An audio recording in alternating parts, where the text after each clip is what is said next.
बहुत समय पहले अयोध्या पर राजा दशरथ का राज्य था। राजा दशरथ के 4 पुत्र थे, राम, भरत, लक्ष्मण और शत्रुघ्न। चारों भाइयों में राम सबसे बड़े थे। एक दिन मिथिला के राजा जनक ने अपनी पुत्री सीता के स्वयंवर का आयोजन किया। शर्त यह रखी गई कि जो भी शिव धनुष को उठाकर तोड़ देगा, उसी से राजा जनक सीता का विवाह कर देंगे। पड़ोसी राज्य के कई राजकुमारों ने प्रयत्न किया, पर सब असफल रहे। राम और लक्ष्मण वहां उपस्थित थे। राम ने आसानी से धनुष तोड़ दिया। राजा जनक ने सीता का विवाह राम से कर दिया। जब राजा दशरथ को यह पता चला, तो वह बहुत प्रसन्न हुए। उन्होंने राम को राजा बनाने का निश्चय किया। किंतु दशरथ की तीसरी पत्नी कैकेयी ने कहा, हे राजन, क्या आपको अपनी प्रतिज्ञा याद है?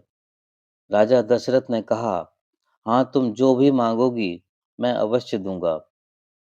कैकेयी ने कहा, राम को 14 वर्ष के लिए वनवास और भरत को राजगद्दी दें। राजा दशरथ सकते में आ गए, किंतु प्रतिज्ञा के अनुसार उन्हें राम को वन भेजना पड़ा। यह सुनते ही राम तुरंत पिता की आज्ञा का पालन करने वन चले गए। सीता और लक्ष्मण भी साथ गए। शीघ्र ही राजा दशरथ की मृत्यु हो गई। उनकी मृत्यु के बाद भरत ने राजा बनने से इनकार कर दिया। उन्होंने राम की खड़ाओं को राज सिंहासन पर रखकर राजकार्य संभाला। जंगल में रावण की बहन सूर्पणखा ने राम को देखा। राम उसे भा गए। सूर्पणखा ने राम के समक्ष विवाह का प्रस्ताव रखा। राम ने विवाह के लिए मना किया, तो उसने सीता पर हमला कर दिया। लक्ष्मण ने क्रोधित होकर उसकी नाक काट दी। शूर्पणखा अपने भाई रावण से सहायता मांगने गई। रावण ने मारीच को सुनहरे हिरण के रूप में जंगल में भेजा। सीता को सुनहरा हिरण बहुत अच्छा लगा। उन्होंने राम से उसे लाने के लिए कहा। सीता की सुरक्षा के लिए लक्ष्मण ने कुटिया के चारों ओर एक रेखा खींची और राम के पीछे गए। साधु के वेश में रावण ने सीता को रेखा से बाहर आकर भिक्षा देने के लिए कहा। सीता के बाहर आते ही वह उन्हें अपहरण कर ले गया। राम और लक्ष्मण जब वापस लौटे, तो उन्हें सीता नहीं मिली। राम ने हनुमान को सीता को ढूंढने के लिए भेजा।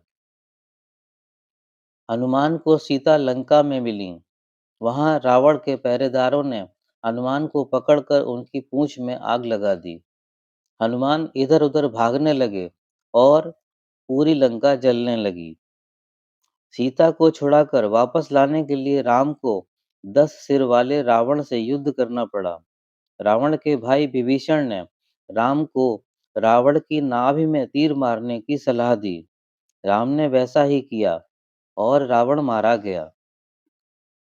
रावण को मारकर राम और सीता अयोध्या लौट आए।